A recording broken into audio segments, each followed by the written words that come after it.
మాజీ జెడ్పీటీసీ ఇబ్రహీంపట్నం మాజీ జెడ్పీటీసీను. నేను పార్టీలో జాయిన్ కావడానికి కారణం ఏంటంటే 2023లో మేము డెడికేటెడ్గా పనిచేయడం జరిగింది. పార్టీకి పనిచేసినా కూడా ఇక్కడ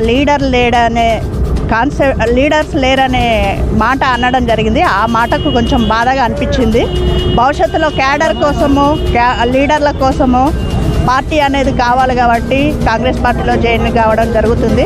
ఎందుకంటే మమ్మల్ని నమ్ముకొని చాలామంది ఉన్నారు. వాళ్ళకు ఒక న్యాయం జరగాలని చెప్పే ఉద్దేశంతో కాంగ్రెస్ పార్టీలో చేయడం జరుగుతుంది. మోడీ గారి మీద అభిమానం ఉంది, గౌరవం ఉంది, అభిమానం ఉంది. కాకపోతే ఏంటంటే మేము డెడికేటెడ్గా పనిచేసినా కూడా లీడర్ అనే దాంతో మేము బాధపడి పార్టీలో మారడం జరుగుతుంది. భవిష్యత్తులో కోరుట్ల కాన్స్టిట్యున్సీ ప్రజలు మా బాధను అర్థం చేసుకుంటారు, భవిష్యత్తులో మాకు అండగా ఉంటారని కోరుకుంటూ సెలవు తీసుకుంటాం. కాంగ్రెస్ పార్టీ అభ్యర్థి నిజామాబాద్ పార్లమెంట్ అభ్యర్థి జీవన్ రెడ్డి గారిని గెలిపించే ఉద్దేశంతో జువాడి నరసింగన్న కాన్ఫరెన్స్ ఇన్ఛార్జ్ ఆధ్వర్యంలో ఈరోజు భారతీయ జనతా పార్టీ నుంచి మరియు బీఆర్ఎస్ నుంచి నాయకులందరం కూడా జాయిన్ అవుతున్నాం.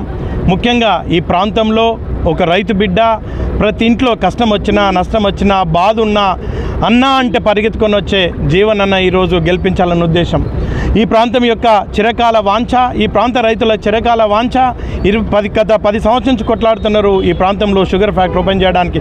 ఈరోజు కాంగ్రెస్ ప్రభుత్వము రేవంత్ రెడ్డి గారి ఆధ్వర్యాన, జీవన్ రెడ్డి గారి ఆధ్వర్యంలో ఈరోజు కాంగ్రెస్ ప్రభుత్వం షుగర్ ఫ్యాక్టరీ ఓపెన్ చేయబోతుంది. కాబట్టి మనందరం కూడా సంపూర్ణ మద్దతు ఇచ్చి ఈరోజు జీవన్ రెడ్డి గారిని గెలిపించాల్సిందిగా ప్రజలందరూ కూడా విజ్ఞప్తి చేస్తూ ఉన్నాం.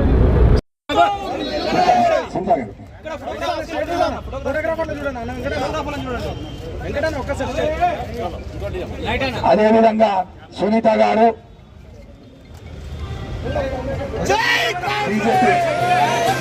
వారు ఎక్స్పర్ట్ పిటిసి బీజేపీలో చేరుతా ఉన్నారు.